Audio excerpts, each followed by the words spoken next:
Ha? How did it go again? As I hesitated in response to Emily's question, she spoke up. Your grandmother will surely get better if you keep smiling. My eyes widened. I think I might have said something like that. Emily smiled faintly. Then she started rummaging through her bag. Didn't you give this to that kid? When I saw what Emily was holding, I was truly shocked. My name is Kevin, 30 years old. Starting today, I'm working as a nurse at this small clinic in a rural town. The doctor is in his 60s, and the nurse in her 50s, and they've been working together here for years. But as it got harder for them physically, they requested a nurse to be sent in to help. And that's how I ended up here. Both of them were so happy I came that they immediately left together for a house call. Everyone in this town knows the doctor's house call hours, and they figured that if someone young like me was here to watch the place, they'd have no worries, even if there was an emergency. Honestly, I was a bit overwhelmed. Though I had received some instructions in the morning, I still didn't know where anything was, which made being left in charge nerve-wracking. I decided to start familiarizing myself with the place by checking all the shelves and taking notes. They told me that no one usually comes during the doctor's house call hours unless it's an emergency, but... Excuse me. Please help, we have an emergency. Emergencies always happen when you least want them to, don't they? When I headed to the entrance, a young woman was holding a small boy, panting for breath. Oh, I'm sorry. Dr. Watson is out on a house call right now. Before I could finish, the woman shouted, I know that. But look at him, he's in so much pain. Please, do something. You're in uniform, so you're in the medical field too, right? Her loud, desperate words made me a bit flustered. Okay, please, come this way. I led the boy to a chair in the examination room. Looking at him, I saw that he'd suffered a large injury to his knee.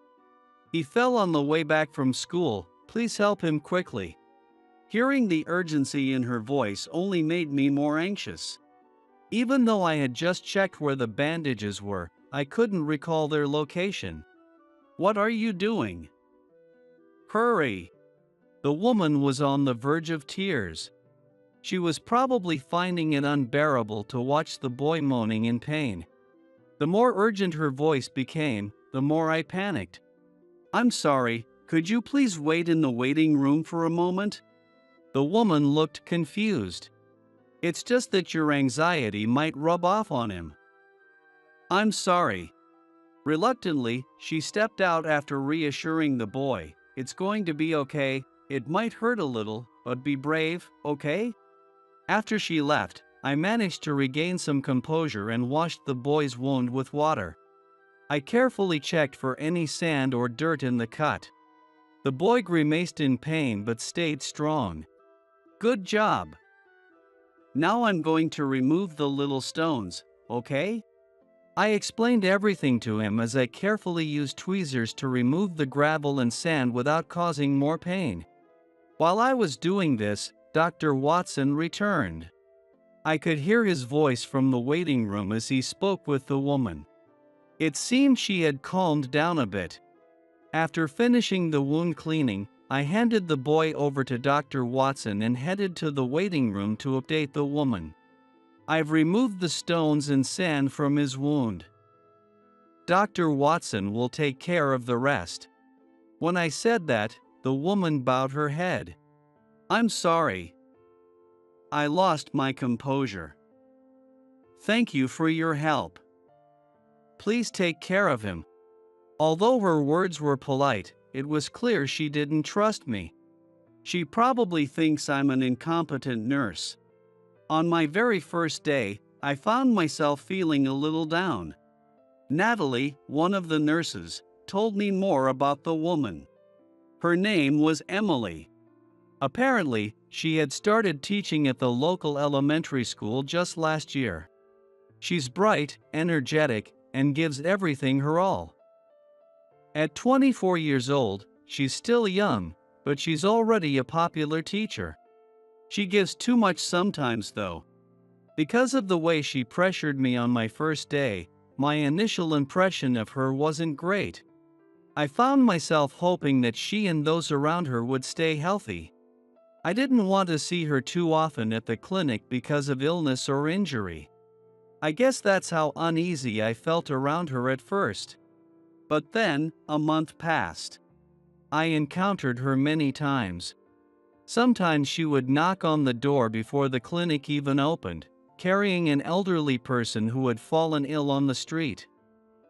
Other times, while I was heading home after work, she'd be crawling on the ground looking for something someone had dropped. She seems to be the type who just can't leave people in trouble. And just like Natalie said, she was always giving it her all. Because of that, she sometimes got a bit too intense. When she brought in the elderly person, she begged. They said he's anemic. Please, hurry, do something. And when she was looking for the lost item, she dragged me in by saying, "Oh, Kevin. Perfect timing. Help me look for it." That day, I had planned to go home early and watch a TV show I was looking forward to, but I couldn't turn her down and ended up helping. I'm also not the type to leave people in need. I still vividly remember the sense of relief when we found the lost item. And the sight of Emily's radiant smile, as if she was celebrating her own success, has stayed in my mind ever since. Though my first impression of her wasn't the best, I couldn't stop thinking about that smile.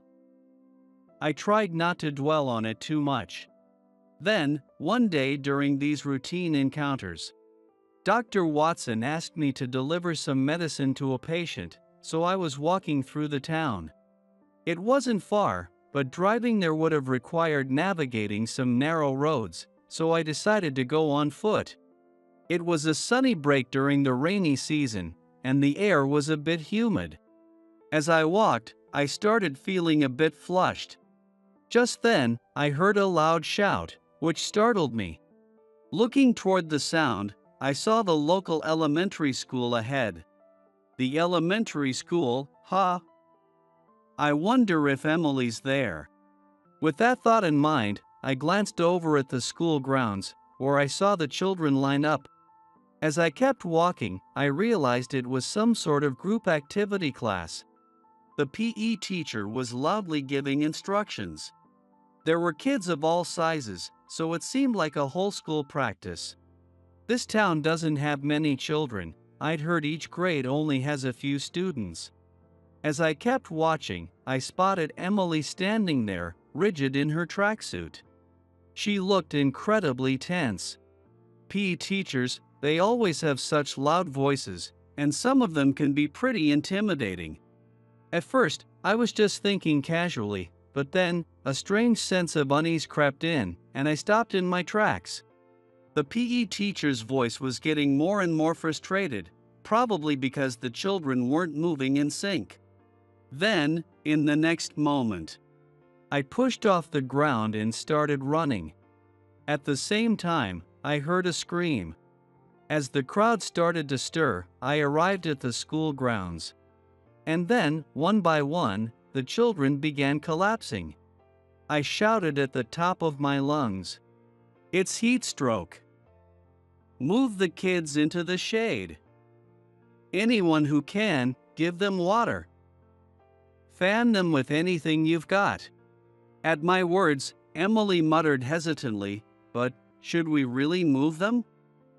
Shouldn't we wait for Dr. Watson to arrive?" I shouted back, cooling their bodies down is the priority. "I'm a nurse. Trust me." Emily's immediate reply, "Yes," echoed, and the other teachers also sprang into action. I quickly called the clinic to have Dr. Watson bring any necessary supplies and asked them to rush over. Just in case, I also arranged for an ambulance. Meanwhile, the staff brought thermometers, ice pillows, and water from the infirmary.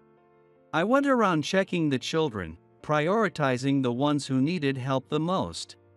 I checked if they could say their names or drink water. For those who were half-conscious or whose hands were shaking too much to drink, I left notes with symbols on them to indicate their condition. Seeing that the teachers, including Emily, were flustered, I gave them instructions. Kids without a note are in relatively better condition. Cool their armpits and necks, and have them drink water slowly. The teachers, now a little calmer, quickly followed my instructions. Emily, too, was trying her best, encouraging the children, "Hang in there. It's going to be okay." At that moment, Dr. Watson arrived in a hurry. "Dr. Watson, I've marked the kids in the order of urgency." Just from that, Dr. Watson understood what I meant. He rushed to the side of a child with trembling hands and began giving precise instructions after assessing the situation. He directed that the child be moved indoors for IV treatment. Dr. Watson took care of the children with the highest priority. Feeling a bit more at ease, I began checking on the kids who could drink water. As I slowly gave them the oral rehydration solution that Natalie had brought, their symptoms gradually started to improve. Thankfully, none of the kids needed to be taken by ambulance.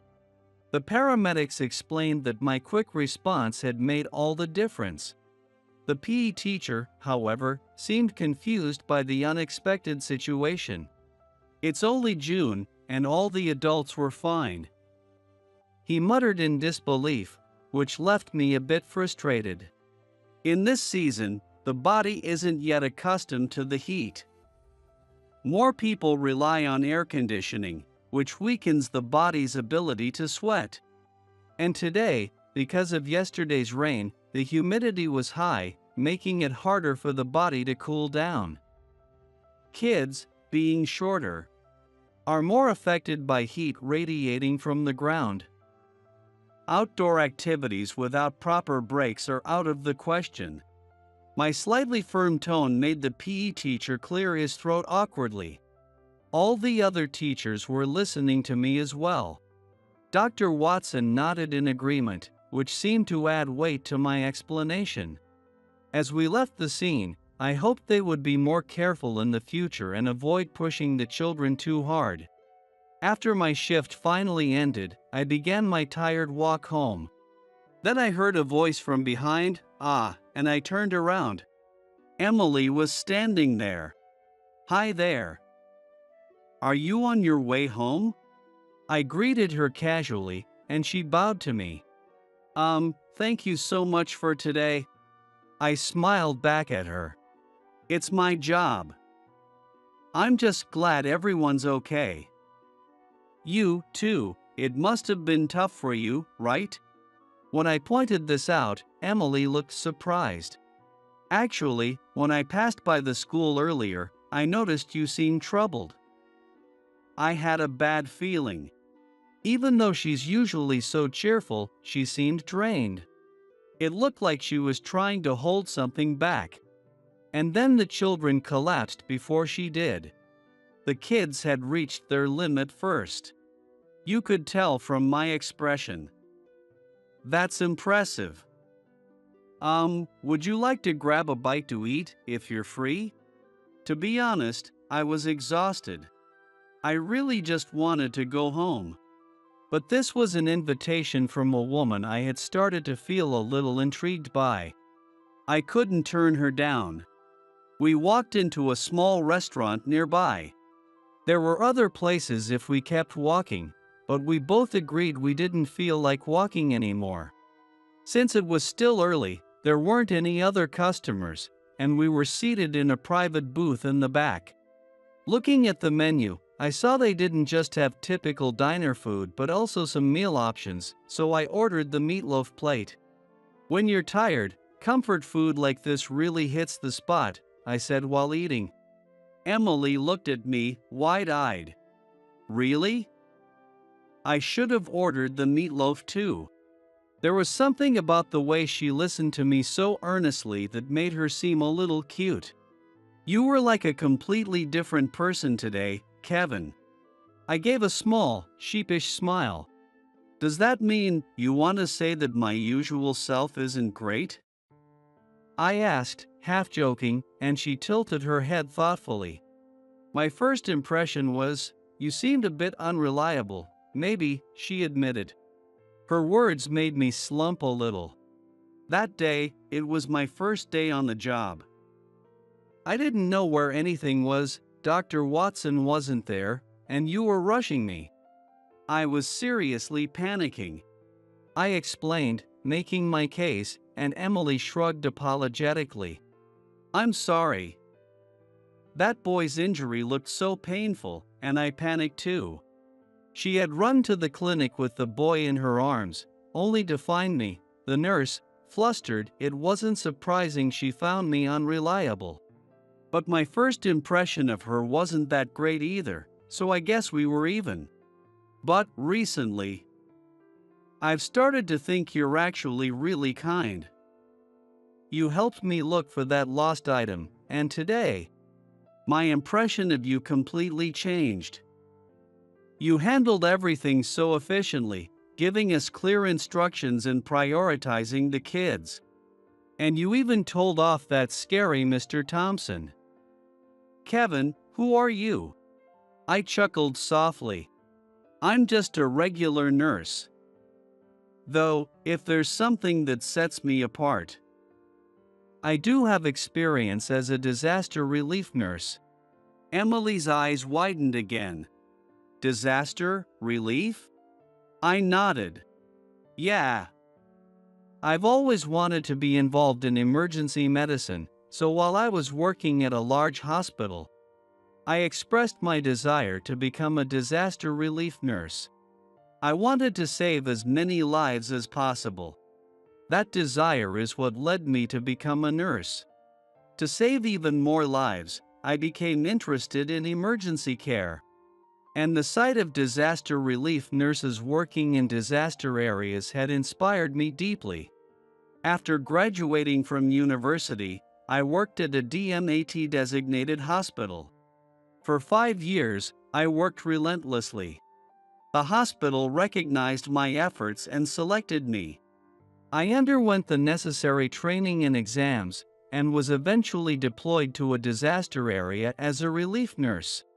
It was the field I had admired for so long, but it was incredibly tough. Every second counted, and my decisions could mean the difference between life and death. The tension and sense of responsibility were overwhelming. There was no time to comfort the anxious survivors. I was constantly forced to make difficult choices.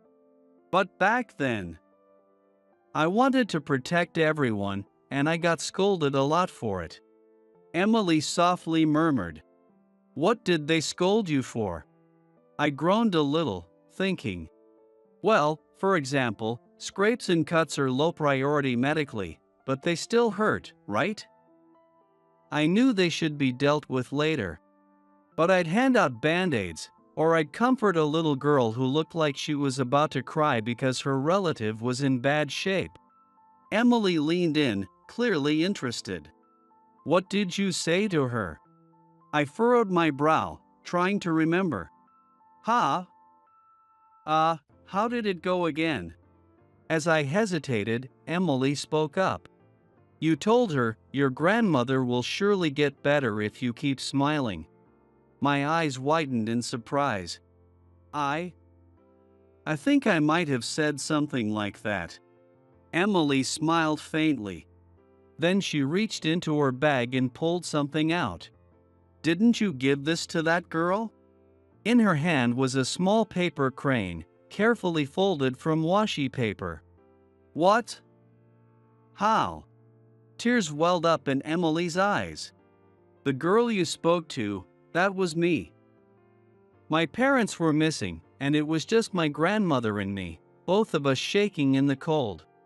My grandmother's health had taken a turn, and I asked for help, but her condition wasn't severe enough to warrant immediate attention. All they told me was to keep her warm. I felt so lost, and that's when you spoke to me. A memory of a trembling, desperate little girl flashed in my mind. No way, it can't be. Emily gazed lovingly at the crane in her hand. That paper crane was the one my grandmother had folded for me when I was deployed as a disaster relief nurse. She had entrusted it to me, wishing for my safety, but I felt that the little girl needed it more than I did, so I gave it to her. I saw you getting scolded after you talked to me too. I scratched my head, feeling a bit awkward. If I prioritized things wrong, lives that could have been saved would be lost. That's what I was taught, and from that point on, I focused solely on the lives right in front of me. As a disaster relief nurse, you might think you didn't do well, but to me, you were an unforgettable hero. Even though I didn't realize it until now, Emily said with teary eyes, offering a small smile. It's not surprising you didn't recognize me. It was only for a moment, and I was wearing a mask the whole time. Emily gave me a deep bow. You were the one who comforted me in such a dark time, and I treated you so poorly at the clinic. I'm so sorry. I couldn't help but laugh. I think you're apologizing for the wrong thing. As I made a light-hearted joke, Emily laughed too. Because, back then, you really did seem unreliable. I'm really sorry. As Emily apologized like a child making excuses, I found her utterly adorable. From that moment on, we quickly grew closer. The day we talked at the restaurant, we exchanged personal contact information. Every time I pass by the elementary school, I feel a little flutter of excitement. I find myself looking around, wondering if she might be there. Even though I knew she was too focused on her work to text during the day, I couldn't help but check my phone constantly. I had completely fallen for her. Wanting to see her, I worked up the courage to ask her out for a meal. I nervously waited for her reply, and when it came, it was a yes. I thought it might be the perfect opportunity to confess my feelings, but then, it's been so hot lately, hasn't it? Oh. Hey, how about we go to the river sometime? Maybe next week, she suggested. And my excitement deflated immediately. I can't swim. I didn't want to admit something so uncool, but it was the truth. Really? That's surprising. I scratched my head again, feeling a bit embarrassed. Yeah, so maybe we could do something else. Before I could finish, Emily leaned in eagerly. I'll teach you. I was stunned. What? I never expected her to respond like that. Completely unaware of my awkwardness, Emily's eyes sparkled with enthusiasm. I'm a really good teacher. I took swimming lessons for years. There's this great spot upstream from here where you can swim, the water's super cold and refreshing. It's settled then. And just like that, the plan was made without much of my input. I honestly can't remember much of the conversation after that. All I could think about was the dread of showing her my embarrassing inability to swim. And any thoughts of confessing my feelings were completely overshadowed by that. Still, I couldn't deny there was a part of me that was looking forward to it. I bet she'll look adorable in a swimsuit. Sitting alone in my apartment, I muttered to myself. Even though there was no one around, my face turned bright red. And then, the next week arrived. Okay. Let's start swimming. Seeing her, I couldn't help but feel a little, just a tiny bit, disappointed. Her swimsuit was a black, full-coverage training suit that went from her neck to her knees. She was fully committed to teaching me how to swim. Without warning, she took what I had been holding. Oh! The inflatable ring I had been clutching was snatched away and promptly tossed far into the distance. You'll be fine. Humans float, you know. I wanted to complain, I can't swim because I don't float. But I kept quiet and followed her lead. Taking a deep breath, I cautiously dipped my feet into the river. Wow, it's cold. Right? Feels great, doesn't it? Lately, the heat had been unbearable. Even now, the sun was shining down brightly on us. But as soon as my feet touched the water, I felt the refreshing chill. That area's deeper, so let's start in the shallow part to get used to the water. Reluctantly, I waded deeper into the river. Though it had been scorching hot just moments ago, the water was so cold that it sent shivers through me. Whoa, that's chilly. I shuddered. Yeah. Maybe it's still a bit early for swimming, and look, there's no one else here. Emily voiced what I had been trying not to think about. We were completely alone. Last summer, this place was packed with local kids. It was a Sunday, just at the start of July. Maybe people weren't in the mood for swimming yet. Since no one's here, we can practice as much as we want. Okay, let's start with kicking. Grab my hands. It seemed we were really going to practice swimming. Not considering how holding her hands would make my heart race, Emily smiled at me, completely oblivious. Just as I resigned myself to learning how to swim, I heard a faint cry. I turned around instinctively. What's wrong? Emily's voice was puzzled by my sudden action. I heard a cat meowing. I started to explain, but Emily suddenly shouted, "Look! Over there!" She pointed downstream, to a spot further along the river. On a rock in the middle of the river stood a small, trembling cat. We have to save it. Without hesitation, Emily was about to swim toward the cat. I barely managed to grab her arm. What are you doing? Let go of me. She tried to shake me off, but I held on tightly. Isn't it deeper over there? It's dangerous. Emily shot me a sharp look. I can swim just fine. If we don't hurry, it'll get swept away. I shook my head vigorously. The current could pick up suddenly. Don't be reckless, here, this way. I held onto Emily's hand as I walked toward the shore, ignoring her protests. Here. At least use this. I handed her the inflatable ring she had taken from me earlier, then pulled a rope from my bag. You brought a rope? Emily asked, surprised. Well, I can't swim, so I came prepared with everything I might need in case something happens. I said as I tied the rope securely to the inflatable ring. The little cat was still trembling on the rock in the middle of the river. All right, I'm counting on you. As I said that, Emily pressed her lips together in determination and swam out toward the kitten. A few minutes later, Emily, the kitten, and I celebrated our safe return on the riverbank. I let out a deep sigh. Emily, you're way too reckless. At my exasperated tone, Emily looked down slightly.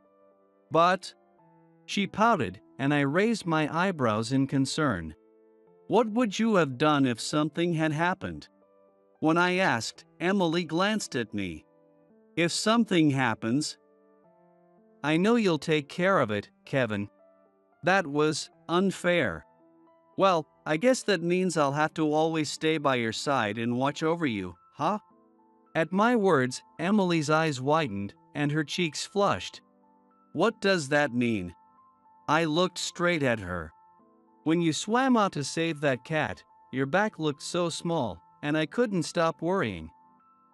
What if you didn't come back? That thought crossed my mind. So I decided, if you came back safely, I'd confess. Emily's face was bright red. I was probably just as red. I want to always stay by your side and look after you. Is that okay? Emily smiled warmly. Yes. I might make you shake your head in disbelief over and over, but I'd love for you to stay by my side and watch over me. I nodded with a huge smile. A few years have passed since then. Sorry to keep you waiting. Emily came running toward me, waiting at the school gate. Hey, how was your day? Let me carry that for you, I said, offering my hand. You don't need to. It's fine, she replied, though the tote bag she handed me was much heavier than fine. Wow, lots of books today, I commented as I slung the bag over my shoulder. Emily laughed. Yeah. I'm helping a student who's struggling with a section, so I borrowed a bunch of reference books from a senior teacher. She seemed to be struggling with how to teach the material. Just as I was thinking how kind and dedicated she still is, Emily suddenly broke into a jog. Hey! Don't run, it's dangerous. Ahead of her was an elderly woman. You look like you're carrying something heavy, let me help you. Emily offered. I quickly caught up to them and gently took the bag from Emily before she could grab it. Nope. I've got this. Emily frowned. But I could have carried it just fine. I glanced down at Emily's belly. Don't forget that you're pregnant. This is exactly why I can't take my eyes off you. As I sighed in exasperation, the elderly woman smiled and said, You've got such a kind husband. No, it's Emily who's the kind one. I replied with a wry smile, carrying the bags in both hands as we started walking. When we arrived at the woman's house, she invited us in for tea, but I said, we should get home, Max is probably feeling lonely. Emily smiled and nodded, You're right. We'll come visit again soon. Emily waved with a cheerful smile. Knowing her, we really would visit again. The cat we rescued from the river that day had stuck to Emily ever since, so we named him Max, and he became her beloved pet. Now, here we are. Emily and I got married, and Max is part of our family. In just a few months, we'll be welcoming another new member to the family. Since I'm always worried about Emily and her tendency to take risks, I've made it a habit to pick her up after work. Thank you for always watching over me. Emily says, expressing her gratitude as always. I promised to keep an eye on you. I replied, offering my hand. Emily gently squeezed it. I hope we can keep walking hand in hand like this forever. With that thought in mind, we slowly started walking home, where Max was waiting for us. No one would ever stay at a dump like this. If anyone actually did, it'd have to be a thrill seeker or just as down and out as this place. Henry. Don't say things like that in front of the guests. A mocking laugh echoed through the hall of the Irving Inn, where I was staying. The man called Henry sneered, then shot a disdainful look at Rebecca, the innkeeper. Guests? Ha! There's nobody here, Rebecca. This is as good as it gets with your so-called skills. Face it, this is your reality. After spewing his insults, Henry left with a loud, satisfied laugh, clearly pleased with the frustration on Rebecca's face.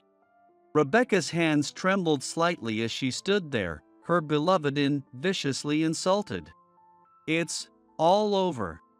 Even though I'd only been here a few days, I could feel their pain. No, it's not over. Trust me, let me handle it. Then a few months later. For everyone involved with Irving Inn, including myself, our lives were about to change drastically. Because the truth is, my real identity is. My name is Samuel. I work as a concierge at a well-known hotel in the city. My guiding principle is to provide service with genuine warmth. The senior staff member who was responsible for training me at this hotel repeatedly taught me to offer hospitality from the customer's perspective. Following that training, I am now guiding my juniors in the same way. However, since Mr. Keller took over as the new manager a few years ago, there's been a growing emphasis on profit and efficiency. Many people left in opposition to his ways. Now, those who remain are mostly people who say yes to Mr. Keller's policies. In that environment, my opposition to Mr. Keller made me a complete outlier. Today, yet again, Mr. Keller and I clashed over his push for unreasonable measures in the name of profit. He'd clearly grown tired of my constant challenges over the years. Finally, he said, "If you can't follow my way, you're welcome to leave any time." No matter what I said, the management approach wouldn't change. Not a single ally in the workplace. Above all, I couldn't stand Mr. Keller's disregard for both employees and guests, so I left the hotel. Staying there would only drive me further from the passion and values I hold dear. I felt no regret about my decision to leave. Still, walking away from a place filled with memories after so many years stirred some sentimentality. So, I decided to take a trip to clear my mind. Whenever I had time off, I'd visit various accommodations domestically and abroad for both learning and relaxation. More often than not, I opted for traditional Japanese inns that offered a refreshing change from the usual hotel environment. I remembered an inn I'd had my eye on for some time and checked its website. Surrounded by nature, enjoy a moment of tranquility at Irving Inn. The homepage featured serene images of the inn, renowned hot springs, dishes made with local ingredients, and the area's breathtaking natural beauty. Just looking at the photos lifted my spirits. The innkeeper and staff members all had warm, welcoming smiles in the photos. Irving Inn was known for its excellent hospitality, and I'd been keeping an eye on it since last year, hoping to visit and learn from them someday. Though I was no longer working, I eagerly went through the booking process, looking forward to my stay. A few days later, I arrived in the town where Irving Inn was located. Recently, the town had been developing as a tourist destination, with many people visiting, especially on weekends, bringing a lively energy to the area.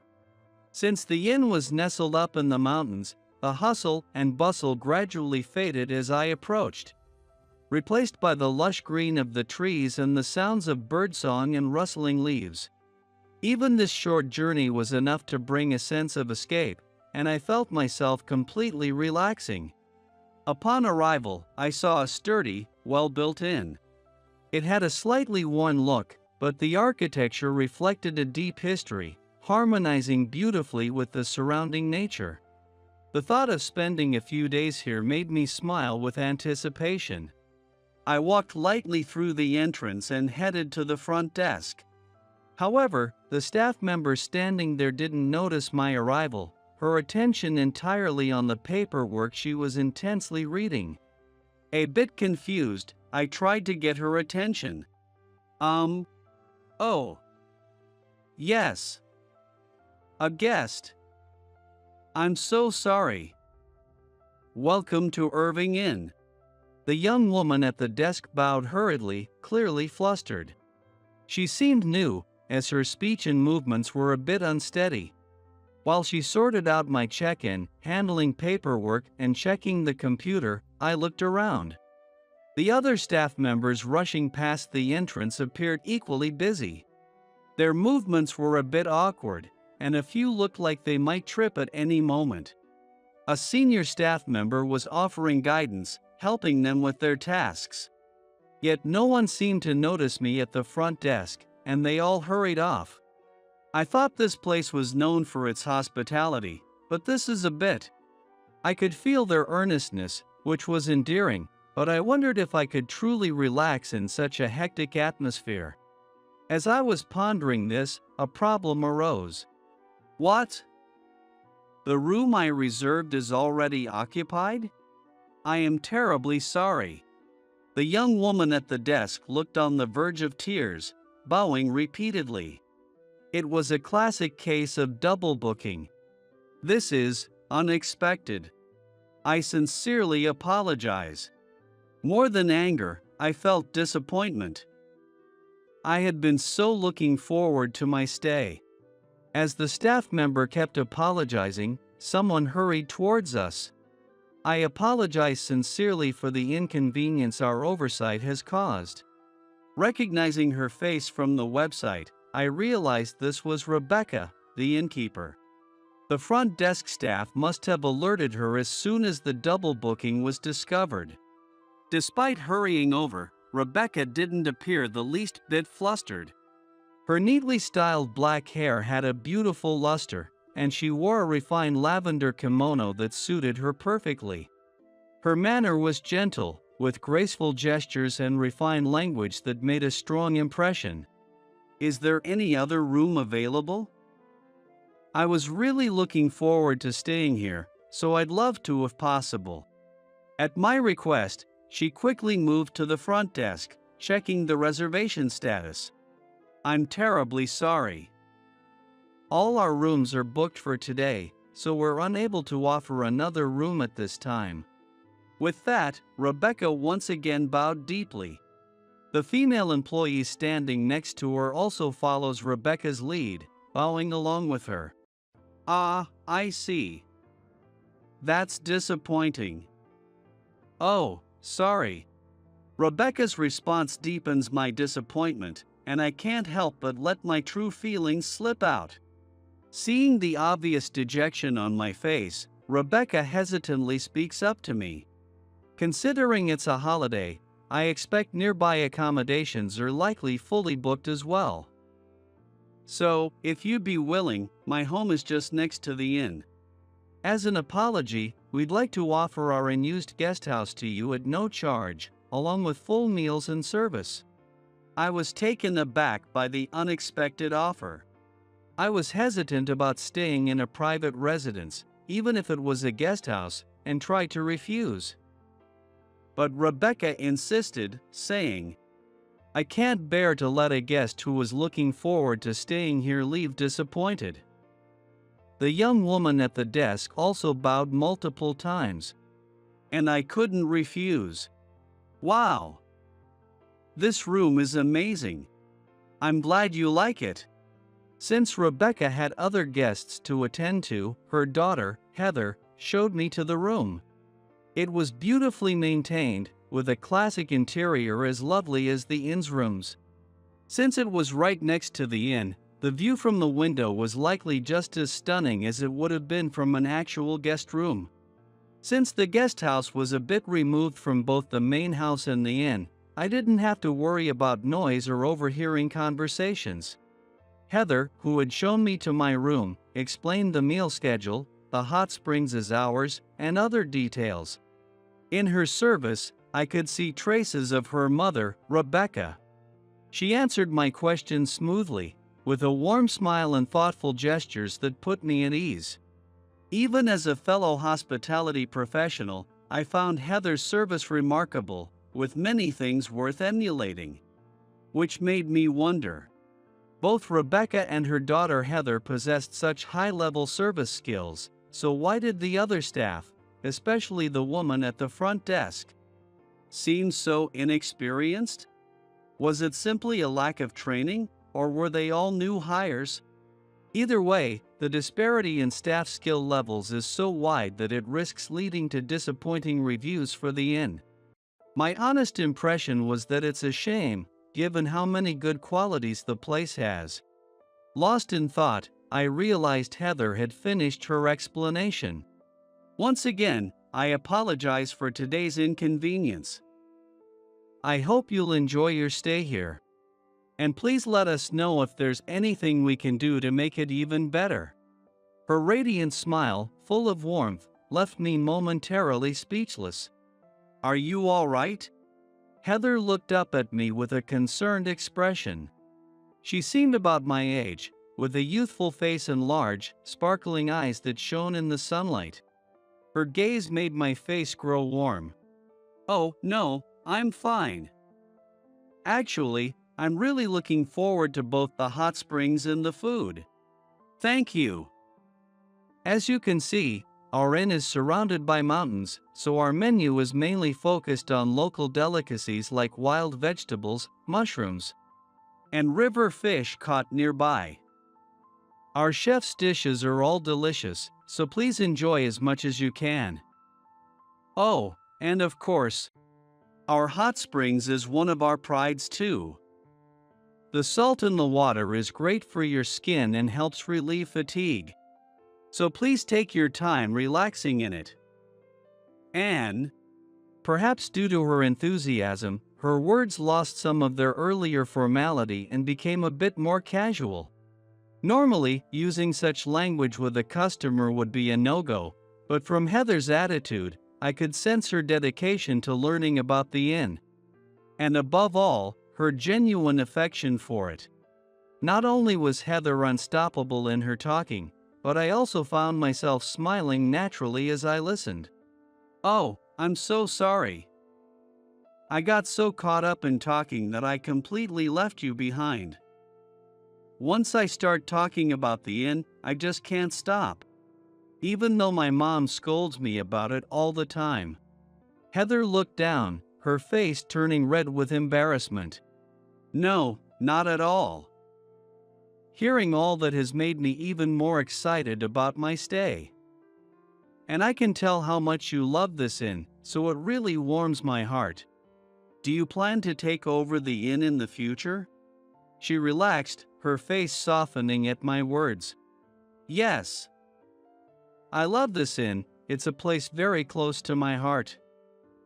Right now, it's just my mom and me, but my grandparents and father used to work here too. I grew up watching my family and the staff work so hard. It's tough, of course, and as a kid, I sometimes felt lonely. But I'll never forget the look of happiness on their faces when they saw a guest smile. So, I want to follow in my mom's footsteps and become a proper innkeeper who works with our staff to create a place where guests leave with genuine gratitude. That said, I still make lots of mistakes and get scolded by my mom and the senior staff all the time." Heather's bright expression revealed her strong determination to inherit the inn. Watching her, I found myself speaking without thinking. "You'll make a great innkeeper, Heather." "Ha! Oh, I was just as surprised by my own words as Heather was, judging by her astonished expression. After exchanging glances, we both burst into laughter. "Thank you. I'll do my best to make sure you're satisfied with your stay." With a final smile and a slight bow, Heather left the room, saying, "Please don't hesitate to call if you need anything." Heather was in charge of most of my needs during my stay at the guest house.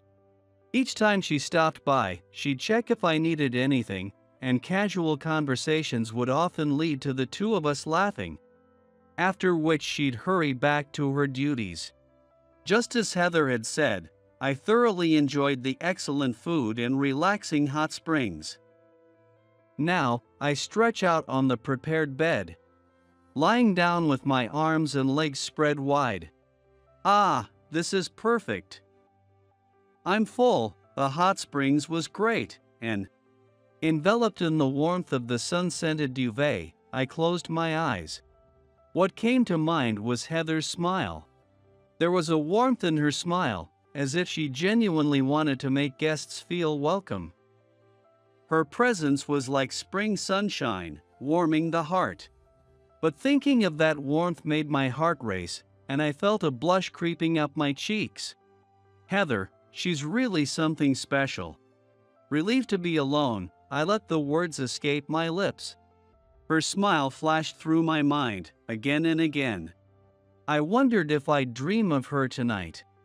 Feeling a bit embarrassed by my own thoughts, I pulled the duvet over my head, trying to hide from them.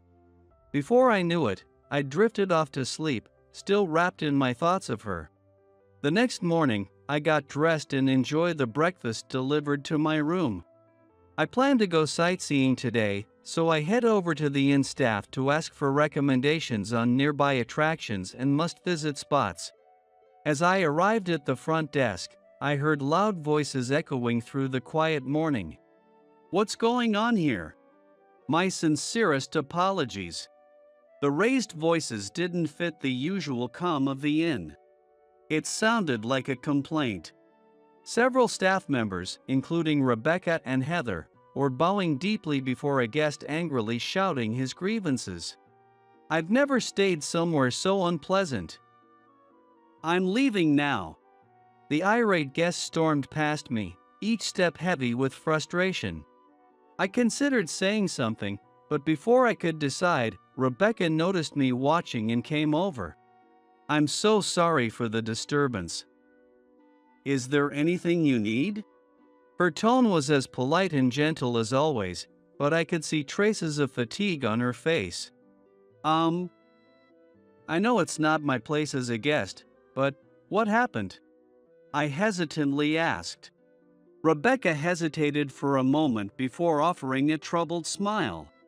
"We received a complaint from that guest just now, but apparently, the guest had claimed I was placed in a subpar room, different from the one I reserved, and the staff had been unhelpful and rude. However, after double-checking, Rebecca found no mistake with the reservation. And none of the staff members who attended to him had behaved improperly. Strange incidents like this have been increasing over the past 6 months. Complaints about things like expired snacks in the room or the private bath being too cold and causing a cold, even though none of them were true. Guests have even walked out or canceled reservations at the last minute. Just recently, someone left a complaint on a booking site about the food we don't even serve. Since then, our reservations have dropped significantly. Heather spoke up, and several other employees chimed in with their own accounts of suspicious occurrences. While such incidents occasionally happen in this business, the frequency of these odd complaints in the past half year was unusual. Could it be someone's harassing Irving? One of the staff whispered, and everyone fell silent. Glancing at Rebecca, I saw a shadowed expression on her face. I was about to say something when the door swung open with a bang. Everyone turned in unison. Oh my, what a gloomy atmosphere. "It's like a funeral in here." The blatantly rude tone made me bristle, but Rebecca immediately stepped forward, facing the newcomer. "Henry, what brings you here?" From where I stood, I couldn't see Rebecca's face, but her tone was noticeably stiff. "Rebecca, another guest left again? How many times does that make it now? I've told you time and time again, you're not up to the task. I've heard all about it. The staff here are incompetent, and the service is abysmal. You're the one who's dragged this inn's once praised reputation for excellent service through the mud." Henry, as he was called, spoke with a smug look on his face. Rebecca listened quietly at first but quickly countered with a firm tone. "Henry, I won't tolerate insults towards our dedicated staff. They work hard for this inn and our guests. You, as an outsider, have no place to speak on this matter." Henry sneered and continued. "Working hard isn't enough. Most of your staff are amateurs.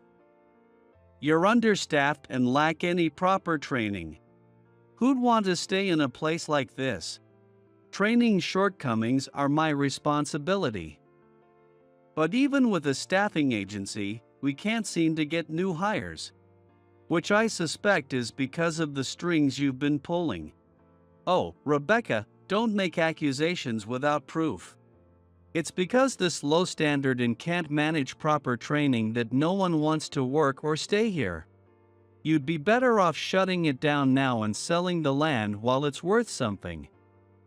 Look around, everyone else has sided with me. Only a few places remain in this area, yours included. Wouldn't want you and your daughter left out on the street now, would we? Ha ha. Hearing Henry's words, Heather let out a faint sound. Her face had gone pale. She must have only just realized it now. The fact that this inn was being targeted by Henry. Rebecca, standing face to face with Henry, maintained her resolute stance, but I could see her clenched fists trembling slightly. Oh, the young lady wasn't aware? Rebecca's stubbornness is quite the bother. If she doesn't hand over this place soon, it'll delay my plans. But if you continue to be difficult, I might just resort to harsher methods. I have plenty of connections, you know. Watching him leer at Rebecca, I felt something snap inside me. His arrogant attitude, pushing his own agenda without any regard for others, reminded me of my former manager, Mr. Keller. Even though it had only been a day for me, I couldn't stand that Henry was trying to ruin Irving Inn and cause pain to Rebecca and Heather. Is that a threat? Should I go ahead and report your words to the police? Ha! And just who do you think you are? I jumped in suddenly, and it startled Henry. Samuel. Both Rebecca and Heather said my name in unison. I'm a guest staying here. I just happened to be around, but as I said, I could call the police right now and report your threats if that's what you'd prefer. I held my phone in my right hand and stepped toward Henry and Rebecca. Ugh, another guest still here. All right, fine. But make sure to have all the documents ready next time.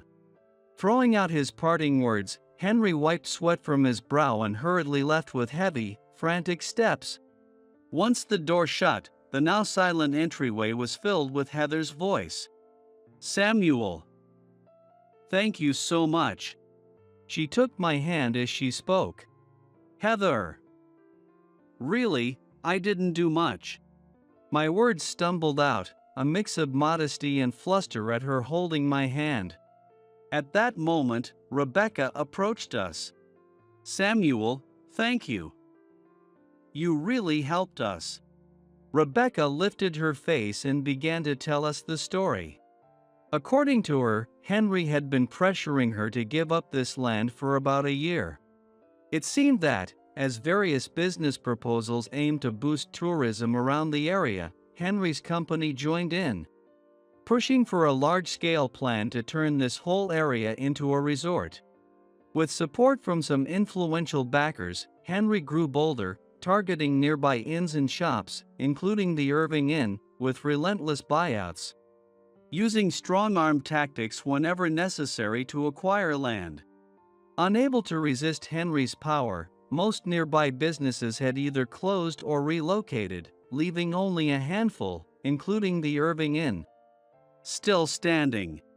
Over the past 6 months, Henry's threats had become more intense.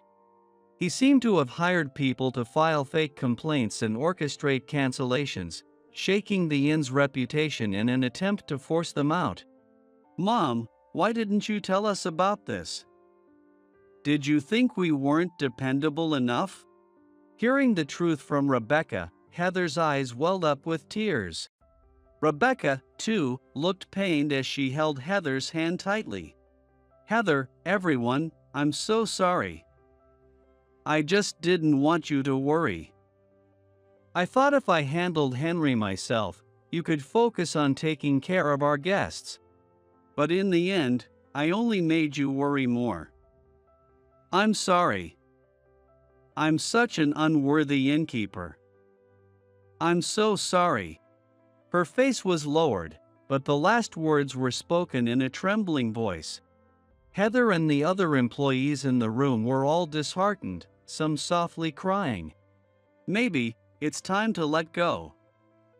At this rate, I'm just going to keep dragging everyone down. Rebecca whispered these words quietly. If this goes on, the Irving Inn will disappear. The inn Heather had hoped to carry on. Her dream would be lost. Hold on, please. Before I knew it, I had raised my voice. Everyone turned to look at me. It's a situation where the place they work might disappear in the near future.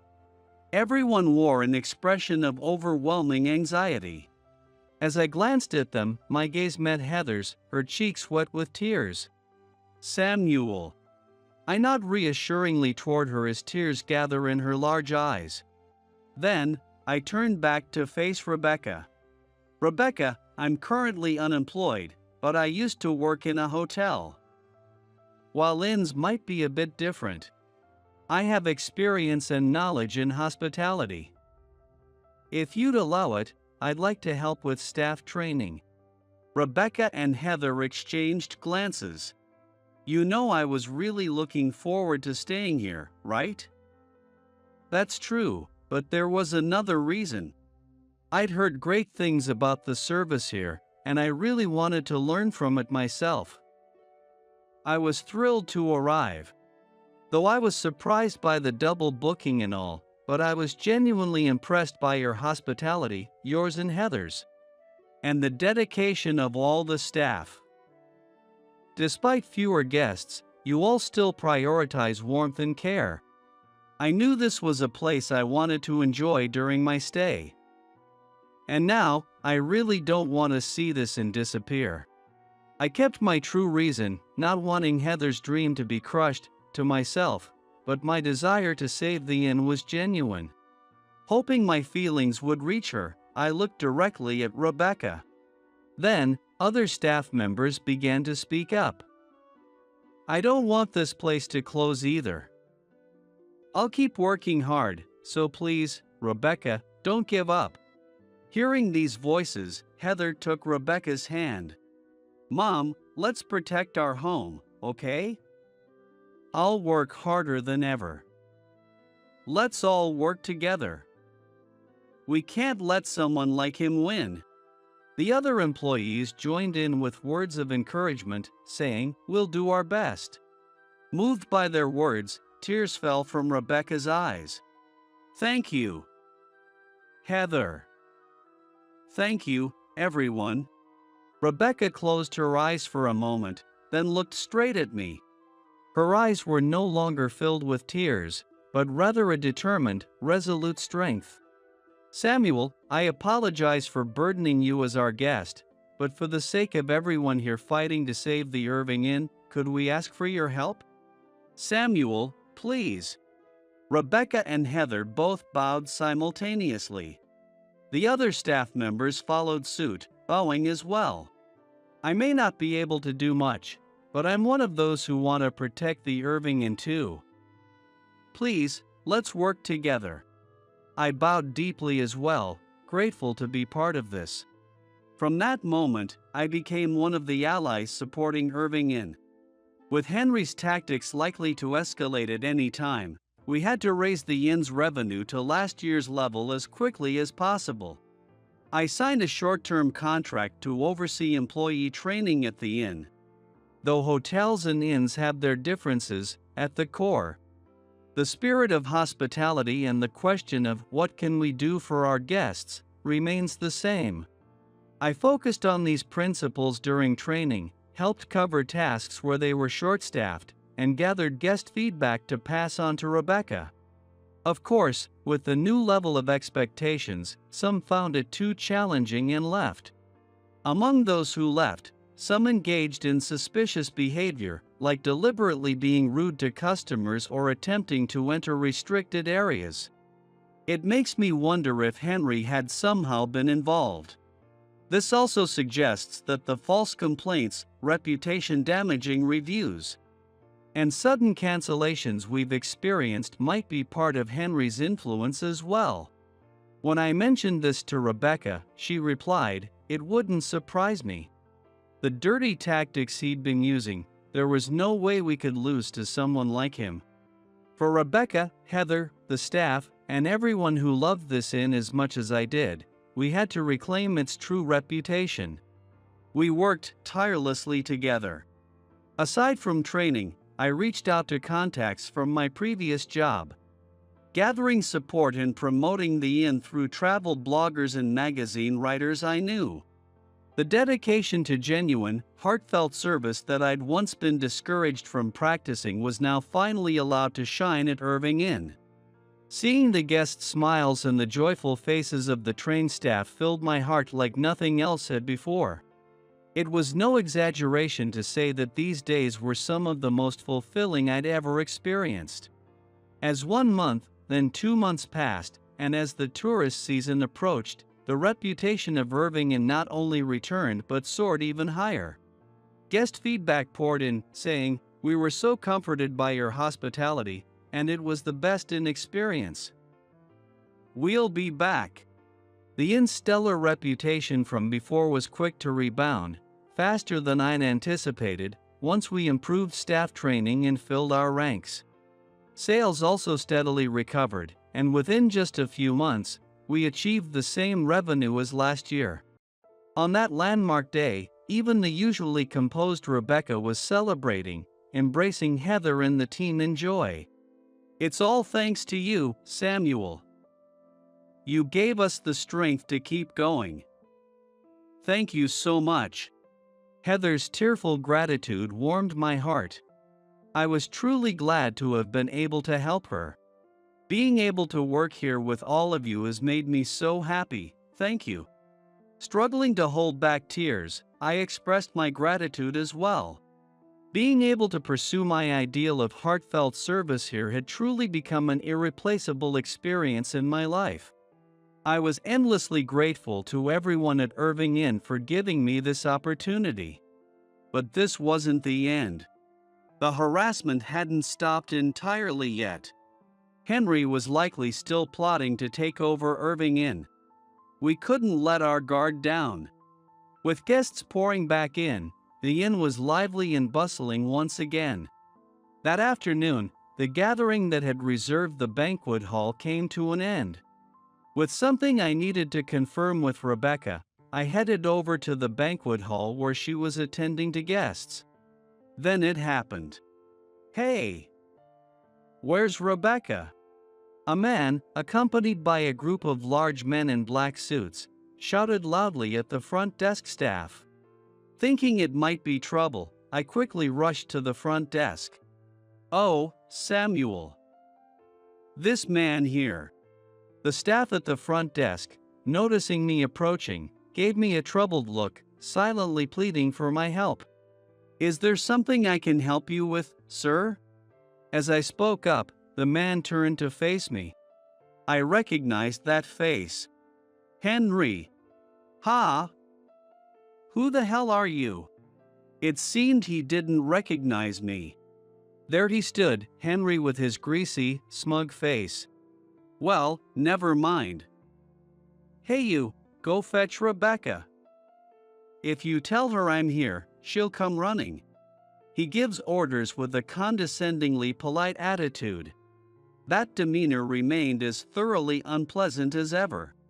Rebecca is currently attending to guests and cannot step away. If you have any business, I'd be happy to hear it in her stead. There were other guests present in the lobby. No matter how unpleasant this got, I maintained a polite demeanor. "What did you say?" "There's no guest here more important than me. Get her here right now." Henry, clearly displeased with my response, began shouting angrily. Other guests nearby started to stir, wondering what was going on. "Sir, please keep your voice down, it's disturbing the other guests." "Shut up. Are you trying to give me orders? Just because a few more customers came back, you think you're something special? If I really wanted to, I could crush this inn in no time." Henry laughed as he said this, and the men behind him stepped forward toward me. Like Henry, they wore smirks on their faces, cracking their knuckles as they approached. Were they really planning on causing a scene here, in public? This seemed foolish beyond belief. I couldn't help but sigh. "You?" Just as Henry's anger peaked, a firm voice called out, "What's going on here?" Rebecca approached us. Seeing her, Henry's face twisted into a sly grin as he turned to confront her. "So you finally showed up. Ignoring all my calls lately, huh? I had to come down here myself. Now hand over those property deeds." Since his last visit, Rebecca had ignored Henry's calls and managed to thwart his harassment attempts. It seemed his patience had finally run out. To show up on this day of all days, perhaps Henry's luck had run dry. Rebecca responded, unfazed, with a resolute tone. "Henry, as I've told you many times before, we have no intention of giving this land, which our family has protected for generations, to someone like you. And as my employee already mentioned, creating a scene here disturbs our guests. Kindly leave and do not come back. You, acting all high and mighty just because I've been playing nice. Consider yourself warned. I'll use force if I have to." With that, Henry's men stepped forward. Despite being faced with men far larger than herself, Rebecca held her ground, her gaze steady and unflinching. In that tense atmosphere, a calm, almost gentle voice suddenly broke through. Well, what a ruckus this is." All eyes turned toward the voice. Henry was the first to react. "Mr. Sanders." An elderly man with a distinguished face and a well-kept beard stood beside Rebecca. Though his tone was mild, his presence was commanding. Mr. Sanders was a powerful figure in the community. The chairman of a major construction firm responsible for most of the area's infrastructure projects. Even Henry, with his ambitions in resort development, clearly knew who he was. "Ah, Henry, was it? I hear you're looking to enter the local tourism business. My associates have mentioned as much." Taking this as encouragement, Henry launched into a lengthy, self-praising explanation of his development plans. Once he finished, Mr. Sanders stroked his beard thoughtfully before responding. "But you see, I've been a fan of the Irving Inn for many years, since the days of Rebecca's grandfather. I can't support a plan that would destroy such a fine establishment. Isn't that right, gentlemen?" At his words, several others stepped forward. Seeing them, Henry's face turned pale. These were prominent figures from the local community. Today, coincidentally, the banquet hall was hosting a gathering of many influential people from the town. With Irving Inn's improved reputation, they had requested to rent out the banquet hall for their event. "Henry, we heard every word you shouted earlier. Rumors have reached us, but it's something else to witness such underhanded tactics firsthand. Don't you think?" Though Mr. Sanders had retired from active work over a decade ago, his former strength as a leader who once commanded a group of resilient men could still be felt in his every word and presence. Caught by Mr. Sanders' piercing gaze, Henry began to tremble uncontrollably. Seeing this, Mr. Sanders chuckled softly, then turned his gaze toward Rebecca. Rebecca met his gaze, nodded, and stepped forward to confront Henry. "Henry, I've already discussed everything you've done here with these gentlemen. And not just on our behalf. Others in the area have also suffered your company's harassment. Even knowing this, do you still insist on taking our land?" In response to Rebecca's words, the assembled local leaders nodded, each staring at Henry with unyielding eyes. Unable to withstand the pressure, Henry let out a pathetic squeal, eek, and fled outside. A few days later, with help from Mr. Sanders and other allies, Henry's various misdeeds came to light. Just as we had suspected, all the harassment, complaints, and sudden cancellations that targeted Irving Inn and nearby businesses had been orchestrated by people hired by Henry. What's more, he had collaborated with certain members of the local tourism association and staffing agencies, using dirty tactics to apply pressure on anyone who didn't support his plans. Several former employees who had acted suspiciously at the inn were also planted by Henry, deliberately causing issues to damage our reputation. All of them ended up dealing with the police, and Henry's grand tourism plan was officially terminated. Some of the businesses that had been forced to close or relocate because of Henry were able to return. Though the scandal attracted media attention and stirred up the town, things eventually settled down, and a new, thoughtfully revised tourism development plan began to take shape. Fortunately, with the Irving having regained its former popularity, we were chosen to lead this new initiative, and the team's morale soared. As for me, Samuel, the guests in the Sakura room are asking for you.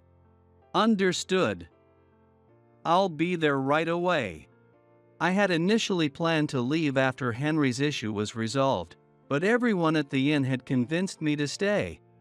So I continued working here at Irving Inn. Heather, too, had begun her full training as a future innkeeper, now standing proudly alongside Rebecca as the face of the inn. And as for us, with Rebecca's blessing, Heather and I began a relationship with marriage in mind. Now, I often find myself being teased as the young master, but getting to see the smile that first captivated me up close fills me with happiness. Samuel, keep up the great work. Heather, or rather, the young innkeeper. The day I left my former job, thinking of Irving Inn was purely by chance. Thanks to that, I found not only the perfect place to work but also a beloved fiancé. Living true to one's principles is never easy. But knowing that I was able to help someone made all those challenging days worth it. From now on, I'll continue to uphold my belief in heartfelt service and support her by her side. Actually, I was kicked out just 3 minutes after the meeting started. They said I was out of place because I was incompetent. What did you just say? I couldn't hide my shock at such an outrageous remark, my voice rising in disbelief. As I listened to the details of their exchange, I could feel my face turning red with anger. When she finished telling me what happened, I quickly pulled out my phone and dialed a certain number. Hello, thank you for your time. I apologize for the interruption, but let me get straight to the point. We're canceling the $70 million contract. I stated it flatly, hanging up without waiting for a response. The anger from my subordinate being insulted surged through me like molten lava, fueling every fiber of my being. My name is John. I'm a 36-year-old employee in the sales department of Clean Industries. From negotiating with clients to working at my desk, I lead a busy life. After being with the company for over a decade, I now also take on the role of training new employees, focusing on developing younger talent. This year, I was assigned to mentor one of our employees, so I reviewed the reference materials. Her name is Emma. With her straight black hair and warm, expressive eyes, she's quite stunning. She has an aura that makes people do a double take, almost as if she were a celebrity or actress. However, her hiring wasn't based solely on her appearance. Though she's only in her 3rd year, she's shown promise with her fresh insights and practical ideas. However, she's a bit reserved, making it difficult for her to speak up, which is a slight drawback. That's why she's been placed under someone like me, a mid-level employee, to help her grow and build confidence through experience. One day, a few days before a meeting with our major client, Morgan Manufacturing, Emma came to me for advice. I can't help but worry if someone as young as I am should be handling such an important client. I think someone with more experience, like you, John, should be in charge. While not a household name, Morgan Manufacturing is well known in our industry. I understood Emma's apprehension. But, personally, I thought it was time for her to start handling larger clients. Don't worry, I'll be there to support you if anything comes up. You tend to underestimate yourself. But you were given this responsibility because you're capable, so have some confidence. If you say so, John, I'll give it my best. Could you look over the materials with me? With a timid smile, Emma looked up at me as she spoke. I nodded with a smile in return and began reviewing the documents Emma had brought. On the day of the meeting, Emma, accompanied by her predecessor and colleague, Sam, headed to Morgan Manufacturing as planned. The client representative, Andrew, is known for his kind personality and courteous demeanor. With Andrew as her counterpart, I felt confident that Emma would be able to perform without being too nervous. Thinking that, I turned back to my usual tasks at my desk. But as I glanced at the first document, I heard a familiar voice behind me. Excuse me. I messed up. Emma. What happened? Did you forget something? Standing in front of my desk with a forlorn expression was Emma, who should have been at the client meeting. I instinctively checked the time, noticing it was only moments after the meeting was scheduled to start. As I looked on, puzzled and worried, wondering if she had forgotten something or felt unwell, Emma simply bit her lip, her face clouded with regret. Realizing the heavy atmosphere, I braced myself, knowing an unexpected situation had clearly arisen. Can you tell me what happened? Emma looked at me with a lost, almost helpless expression. After hesitating, she finally spoke, her voice slow and uncertain. Actually, I was kicked out just 3 minutes after the meeting started. They said I was out of place because I was incompetent. What did you just say? I couldn't hold back my shock, my voice rising at such a staggering statement. As I listened to the details of the exchange with the client, I could feel my face growing red with anger. When she finished, I took several deep breaths, trying to calm my boiling rage. Yet, the fury of having my subordinate insulted without even being given a chance to speak still pulsed through me like a raging river of magma. It was my fault, please, John, it's fine. No way. Emma, you did nothing wrong. I nodded to reassure her, but she only grew paler, her frightened gaze fixed on me. But, your face. Wondering what she meant, I took a sip of coffee, and then I realized it. Reflected on the surface of the coffee was my face, teeth clenched and eyes wide with fury, looking like some kind of demon. I turned away from Emma and took a few deep breaths. As her manager, I knew acting out of anger wouldn't do any good. By the time I lifted my coffee cup again, my reflection had returned to its usual calm expression. After finishing my coffee, I immediately pulled out my phone and dialed a certain number. After a few rings, I heard the faint click of the call connecting. Hello, thank you for taking the call. I'll get straight to the point. We're canceling the $70 million contract. Without waiting for a response, I hung up. Then, feeling calm, I made my way leisurely to the break room for another coffee. Suddenly, I heard Emma jogging to catch up behind me. John, what was that call about? Did you say $70 million? Who were you talking to? Oh, I called Mr. Morgan, the president of Morgan Manufacturing. I decided we can't trust him with a $70 million contract anymore. Hearing this, Emma went pale, her breath catching. It was understandable. Morgan Manufacturing is one of our largest clients. Canceling a deal that big must seem unimaginable to her. Seeing the worry and confusion spreading across her face, I realized she wouldn't be able to focus on work without a full explanation. So, I reluctantly began explaining everything. After I shared a bit about my position, Emma's eyes widened even more. She covered her mouth with her hands, as though suppressing a scream. I couldn't blame her. It was a lot to take in. But her curiosity soon replaced the earlier fear and guilt, her eyes bright with interest. It seemed she'd stopped blaming herself, which was a relief.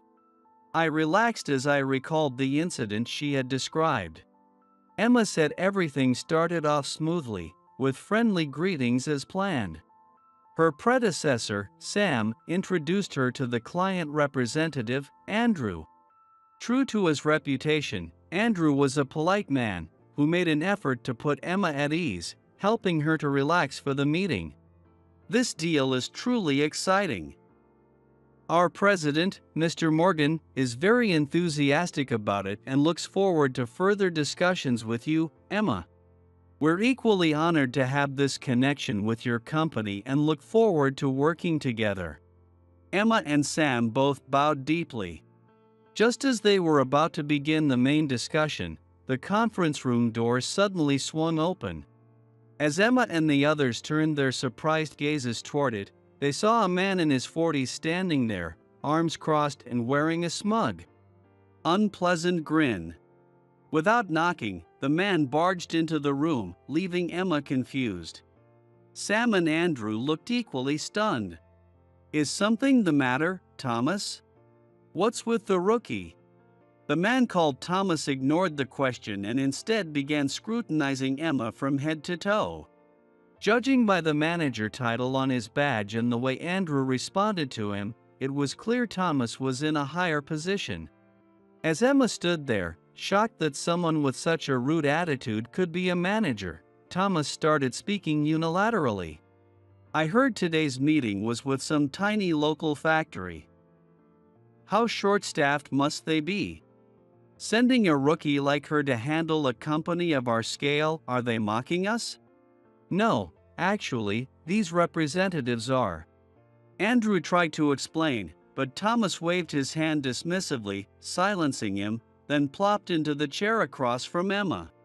Without hesitation, he grabbed the materials Emma had prepared and began flipping through them with a look of disdain. Emma and Sam exchanged glances. Our company is no small local factory but a reputable industrial firm, hardly deserving of such a label. Even if we were a small operation, there was no reason to be looked down upon. After all, whether big or small, companies in manufacturing share the same commitment to craftsmanship. Small factories can tackle projects that big corporations might not manage, so there's no reason for either to act superior. Feeling an undercurrent of discomfort, Emma thought it best to resolve the situation calmly. She assumed there had been some misunderstanding and began, "Excuse me," but before she could finish, the real trouble began. How could anyone expect a real deal with some local factory girl? Incompetence are out of place here. As he finished saying this, the sharp sound of tearing paper filled the room. To her shock, Thomas has ripped up the materials and business card Emma had prepared. In the silence that followed, fragments of the torn contract floated to the floor, scattered in shreds across the carpet. Andrew stared in disbelief, his mouth hanging open, while he glanced between Thomas and the shredded papers. Emma and Sam were equally shaken, their gaze fixed on Thomas, who seemed oblivious to the shock around him, instead crossing his arms with a smug expression. He then looked at Emma with a self-satisfied smirk as she stood there, pale and paralyzed. Thomas, these aren't the people you think. The meeting with the local factory is tomorrow. These representatives are from Clean Industries. What? Clean Industries? You mean that well-known manufacturing company? At the mention of the company's name, Thomas stiffened, his face twisting with embarrassment. But he quickly regained his arrogant posture, pointing his chin dismissively toward Emma. In that case, it's even more insulting. Surely there were better people they could have sent. Sending someone this young is an insult. With that, he practically shoved Emma out of the conference room, abruptly ending the meeting. Barging into a meeting uninvited and mistaking us for a different client is just unacceptable. Furthermore, dismissing Emma solely because of her youth and gender, assuming she's not worth speaking to, is simply out of line. Thomas would certainly face consequences for this behavior. With that thought in mind, I took a sip of my freshly brewed coffee. The situation shifted within just an hour. I was informed that 2 representatives from Morgan Manufacturing had arrived, and I stood up, anticipating their visit. Summoning Emma, we slowly made our way to the reception room, where Mr. Morgan, the president of Morgan Manufacturing, was waiting with a pale face. A man in his 40s standing next to him, with a disgruntled, sulky expression, reluctantly bows his head to me. This man is probably Thomas. Despite reaching a managerial position in his 40s, a sign of considerable ability, there was no sense of vigor in Thomas's demeanor. In fact, his entire attitude exuded irritation, as if he couldn't fathom why he should apologize. But Mr. Morgan ignored Thomas's behavior entirely, bowing repeatedly as soon as he saw me. I deeply apologize for my subordinate's rudeness today. We are sincerely sorry. Please, raise your head. With him bowing so persistently, I couldn't get a word in, so I urged him repeatedly to lift his head. But he wouldn't listen, saying, "I cannot possibly raise my head. I must apologize for our mismanagement." Thomas appeared thoroughly confused by the sight of his company's president apologizing so fervently, his brow furrowing in bewilderment. "As much as you say that, isn't your apology misdirected?" With this misunderstanding still unaddressed, we're getting nowhere. At my firm response, Mr. Morgan, now pale, finally raised his head. Looking at me with a nervous expression, he awaited my next words. "To confirm, the reason for your visit today is due to the incident earlier, correct?" As I asked this, Thomas's eyebrow twitched. Ignoring the simmering glare he directed at me, I continued speaking. "So, you're Thomas. Have you explained what happened earlier to Mr. Morgan?" At my question, Thomas scowled, clearly annoyed, and instead shot back with a question of his own. Who exactly are you anyway?" "I'm being dragged here by Mr. Morgan, and it's honestly a bit inconvenient." "Thomas, just what do you think you're saying?" Mr. Morgan immediately started to reprimand Thomas, visibly flustered. But Thomas only pouted and continued to glare at me. "I'll explain who I am later. For now, can you answer my question?" When I pressed him again, Thomas reluctantly began to speak. "Well, I already told Mr. Morgan it was just a small misunderstanding on my part. Honestly, it's your employee who left abruptly. If anything, I'd like to know what happened on your end." Scratching his head, Thomas muttered under his breath, "What a hassle." It was clear he was trying to dodge responsibility for his actions, perhaps thinking he could get away with it. Though his attitude infuriated me, I held my temper and continued. "Then allow me to go over the details myself." With that, I recounted the events as Emma had described them, this time in front of Mr. Morgan. Just as planned, we were having our meeting when Thomas suddenly barged in. Without so much as a proper greeting, he tore up the materials and business card Emma had prepared.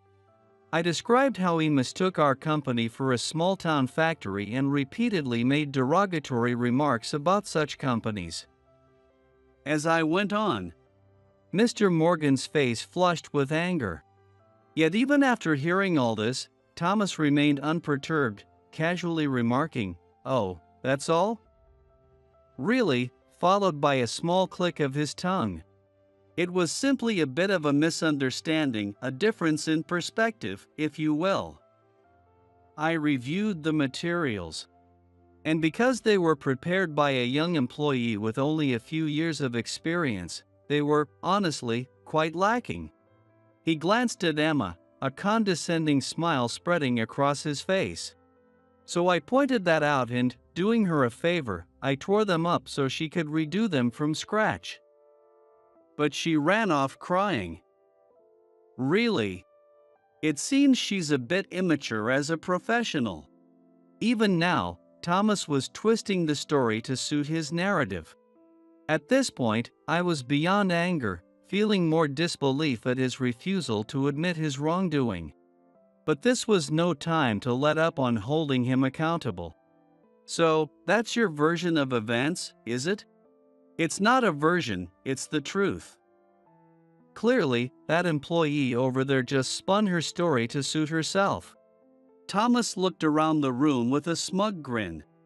I kept my gaze fixed on Thomas, who maintained a smug, confident demeanor, assuming there was no evidence. Without looking away, I called out to Emma.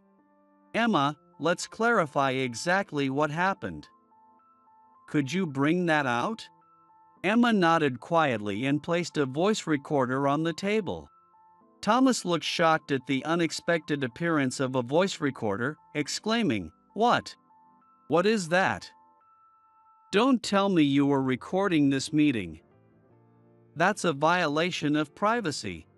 You might not have known, Thomas, since you joined midway through the meeting, but recording was pre-approved. I replied calmly, and Thomas finally seemed to grasp the gravity of the situation, clenching his teeth in frustration. If what you said matched Emma's account, we wouldn't have needed to bring this out. But it seems your story doesn't quite line up with the report I received. Surely there's no need to actually listen to it. Sweating visibly, Thomas stammered a weak protest. But I pressed the play button on the recorder without hesitation. I thought it best for Mr. Morgan to hear the content as well, for clarity. Thomas's mouth opened and closed as he struggled to form words, utterly speechless. Meanwhile, the voice recorder began to faithfully replay the earlier exchange. In just those brief 3 minutes, a stream of insults from Thomas played back, leaving Mr. Morgan visibly trembling with anger. Too furious to even speak. Although Emma had given me a summary, hearing the sound of the contract being torn filled me with a fresh surge of anger. Thomas, seeing Mr. Morgan's reaction, finally dropped his head in defeat. With the recorded evidence out, he must have realized he couldn't lie his way out. I deeply apologize for my conduct. But as you can hear in the recording, it was just an honest mistake. A mistake, you say? Thomas gave a forced smile, trying to gauge my reaction. It was just a minor communication error. I mixed up this company with a small-town factory scheduled for the next day. The once confident Thomas, who had been so condescending earlier, now looked back and forth between Mr. Morgan and me, bowing repeatedly. His tone entirely submissive. Thomas's overly submissive performance was almost comical, and I found myself shaking my head. Thomas, you may say that, but it was a mistake isn't enough to justify what we've endured. I said I'm sorry. His apology was cut off by my unyielding smile, and frustration quickly crept across his face. Even after I apologized, you're still pushing this. Who do you think you are to speak to me like that? Thomas. Ignoring Mr. Morgan's near-desperate reprimand, Thomas's attitude only grew more obstinate. Mr. Morgan, this is what happens when you keep apologizing. They take advantage. Cancel a $70 million contract? Who gives some employee like him that kind of authority? Because I have full authority over that contract, granted by my father, President Kingston. At this revelation, Thomas's mouth fell open, his eyes wide with surprise. It was clear he hadn't considered that I might be more than just a regular employee. What? Neither your representatives nor that woman said anything about that. If I'd known, I wouldn't have acted like that. I swear. Of course, I didn't tell anyone. I didn't want special treatment just because I'm the president's son. Thomas's strength seemed to abandon him, and he collapsed onto the sofa, mumbling feebly, "Please. I truly didn't know. I'll never act that way again, so just this once." He mutters those words almost like a delirious rambling. Ignoring the shocked Thomas, I turn my gaze toward Emma. With a determined expression, she gives me a deep nod and steps forward. Our distrust of Thomas stems not only from how he treated me but from his entire attitude. Thinking it's acceptable to treat our company with respect simply because of our status, while dismissing a smaller company, is a serious problem in itself. Emma's words perfectly echoed my own feelings. Emma had always been modest and lacked confidence in herself. But now, she was boldly expressing her opinions to Thomas. Her shoulders trembled slightly, but she finished her statement unwaveringly. I nod to Emma a few times, conveying my appreciation for her hard work. Then, standing directly in front of Thomas, I looked down at him intently. Realizing the gravity of his actions, he turned pale, his knees trembling. "So, we will proceed with canceling the $70 million contract." "No." My words seemed to crush Thomas, his expression that of a man facing judgment. Beside him, Mr. Morgan held his head in his hands, glaring at Thomas. Finally, Mr. Morgan spoke, his voice sharp with anger. "I've covered for you countless times, but enough is enough." Mr. Morgan's usual calm demeanor had vanished, his fury unmistakable. Just seeing this made it easy to imagine how much trouble Thomas had caused over the years. Every employee here understands the extent to which our company owes Clean Industries and, by extension, Mr. Kingston. I don't know or care about that. You're all making such a big deal over torn documents. Can't you just print new copies? Cornered, Thomas now turned his frustration toward us. Yes, I may have behaved poorly earlier, and for that, I apologize. I'm sorry, all right? I assure you, I've learned my lesson. Though he used the words of an apology, his tone was petulant, as if he were a teenager. He exaggeratedly bowed, then looked back at Emma and me with a smug, self-satisfied grin. His arrogance left no doubt that he wasn't truly sorry. I have no interest in accepting such a shallow apology. John is absolutely right, Mr. Morgan agreed. Putting Thomas in a position of responsibility simply because he's related to the founder was a mistake. Almost as if he couldn't stand to look at him anymore, Mr. Morgan covered his face with his hands. It was clear Thomas had been brought in through a connection that Mr. Morgan couldn't refuse. While nepotism alone isn't always wrong, a person like Thomas shouldn't be leading anyone. Mr. Morgan turned back to us, bowing deeply once again. I truly apologize for everything that's happened. Rest assured, Thomas will face appropriate disciplinary action. Next to Mr. Morgan, who was repeatedly apologizing, Thomas stood with his eyes wide open in shock. Having always used his family ties to his advantage, it was clear he'd never considered that he might one day face real consequences for his actions. Thomas sat there, eyes blinking rapidly, utterly speechless. Meanwhile, Mr. Morgan bowed deeply once again, his expression strained. On top of everything, it may be selfish of me to ask, but could you reconsider the contract? Please, just one more chance for our company. His earnest apology made my heart ache. I held no ill feelings toward Mr. Morgan personally. In fact, his dedication to treating his employees with respect and warmth, almost like family, was close to the ideal of what I thought a leader should be.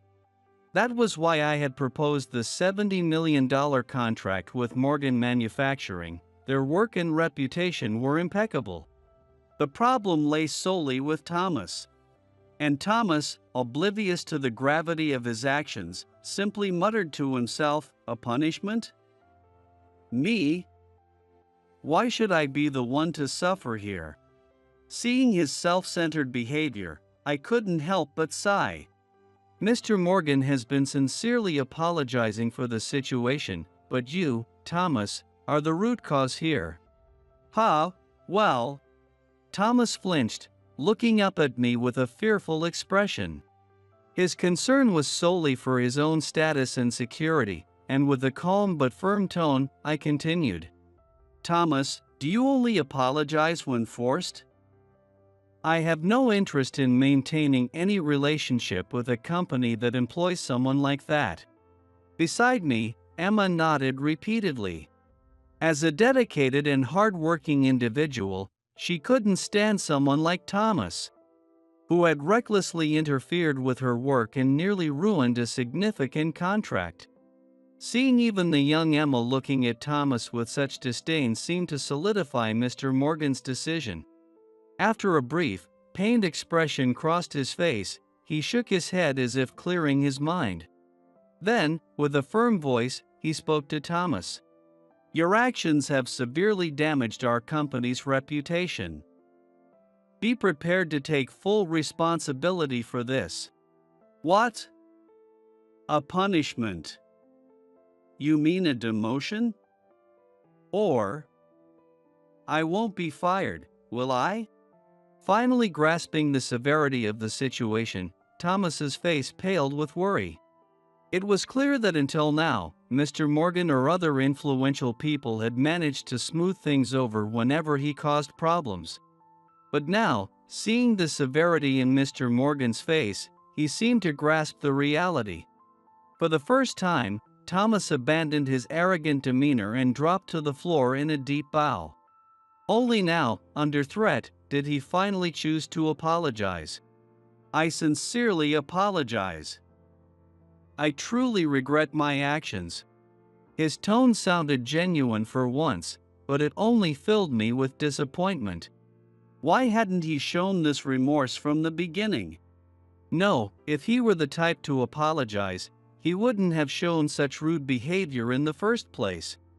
I took a deep breath, closed my eyes for a moment, and steadied myself. Then, calm and collected, I delivered my final decision to Mr. Morgan and Thomas. "I hear your apology, but it doesn't change the fact that Emma was dismissed from the meeting partway through. I can't, in good conscience, continue this partnership as things stand." Immediately, both Mr. Morgan and Thomas slumped in defeat, looking more like they had collapsed onto the floor than bowed. Addressing them, I continued with a gentle but resolute tone. "Regardless, I'll inform my father of everything that's happened here. Please await his response." "No, please. I beg you, don't cancel the contract. If word gets out that I cost the company $70 million, I'll be fired." Together with Emma, who had been quietly observing the situation, I leave the meeting room. Up until the moment the door closed, Thomas's pitiful shouts echoed through the quiet office. Afterward, I took Emma with me to personally report the situation to my father. Though initially nervous about meeting him, she soon launched into a clear and confident explanation, outlining everything that had transpired. It was obvious that this experience had instilled in her a sense of responsibility and perspective on professional relationships. Emma's rapid growth was perhaps the only positive outcome from this ordeal. After that, my father arranged a discussion with Mr. Morgan, and they decided to move forward with a conditional contract. The agreed-upon condition was that no more misguided employees like Thomas would ever be assigned as representatives in the future. Though I thought it was a rather lenient resolution, Mr. Morgan chose to go a step further. He terminated Thomas on the spot. It seemed that, following the incident, investigations uncovered a long history of Thomas's misconduct. Mr. Morgan had only been aware of a fraction of the problems. It turned out Thomas had driven talented young employees to quit and offended clients with unprofessional behavior, leading to lost contracts. It's clear now that some of our struggles were directly tied to Thomas's actions. He even drove away some of our most promising talent and damaged our standing with valuable clients. After a long time, I met with Mr. Morgan, who let out a tired sigh before bowing his head to me. "Because of everything, I caused you a lot of trouble this time, John. Despite that, you still went through with the $70 million contract. And I truly can't thank you enough. If our company were to withdraw, Morgan Manufacturing would likely face significant losses at best. In the worst-case scenario, they could have even faced the threat of bankruptcy. It was clear they would be even more reliant on us moving forward." But I shook my head slowly and extended my hand to Mr. Morgan. "We all need support at some point. I have deep respect for you, Mr. Morgan. You never stopped putting your employees first." "Thank you, John, truly, thank you." With tears in his eyes, Mr. Morgan, who was old enough to be my father, clutched my hand. He had made the mistake of supporting someone like Thomas. But everyone makes mistakes. What matters is what you do once you realize them. We shook hands firmly, committing ourselves to the success of our future dealings. As for Thomas, life was rough for him after his dismissal. Due to his poor character, he had been shuffled around related companies before, but this time he was completely cut off. Even his family disowned him, severing all ties. For years, he had relied on others to clean up his messes, but with no support left, he scrambled to find a new job only to be rejected everywhere. By then, he had never actually put in honest work and had developed a reputation for his attitude and behavior. He burned through his savings in no time, put his house up as collateral, and eventually disappeared. The last I heard, there were rumors he was seen scavenging in trash bins in a rundown neighborhood, but there's been no word of him since. As for me, I continued my work without interruption. I was wrapping up a rotation through various departments in preparation for becoming the next president, with my current role in sales being my final stop. Starting next year, I was told I'd be working closer to my father as vice president. One day, I called Emma into my office. "I need a capable and trustworthy assistant by my side. How about it? Would you work with me?"